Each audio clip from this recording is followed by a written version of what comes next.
So much of it is about reminding you on like a near daily basis that like there are people here who think that you do not belong.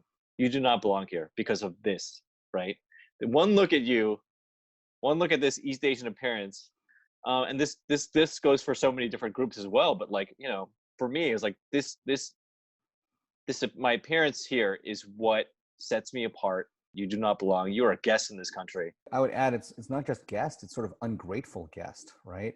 Anytime we choose to complain or raise our voices, especially when we raise our voices not just for our own communities, not just in the face of our own threats, but if we choose to stand in solidarity with other people who've encountered racism, uh, there will always be people saying, if you don't like this country, if you don't like how we do things here, then leave, right?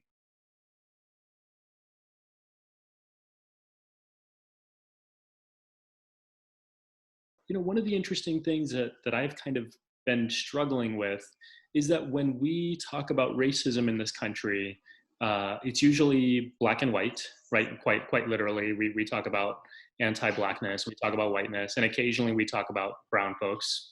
But we don't usually talk about East Asians. I think a historical view is like there is a dehumanization of Asian Americans when it comes to sort of our place in this country, in this society.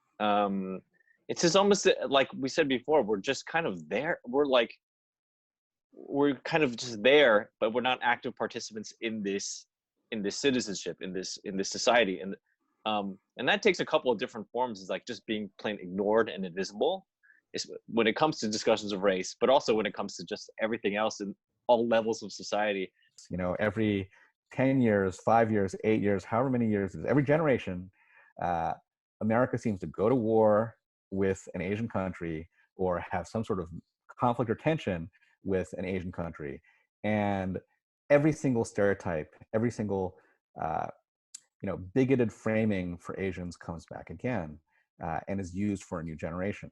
If you remember SARS, if you remember bird flu, all these things were diseases that originated or that really had their greatest initial outbreak in Asia, in China.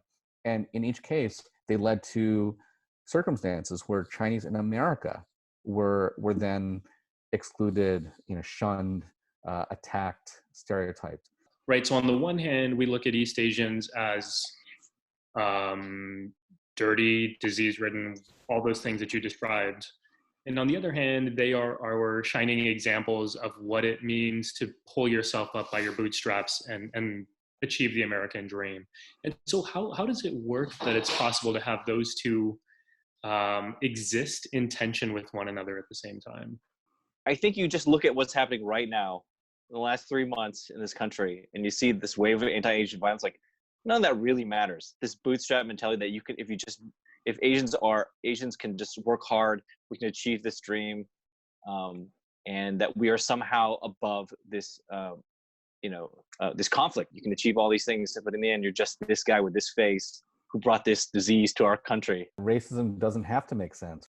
Racism embraces contradiction because it does not require logic. It simply requires ignorance or hate or a willing desire to blind oneself to the realities of the impact of racial and other kinds of intolerance and bigotry.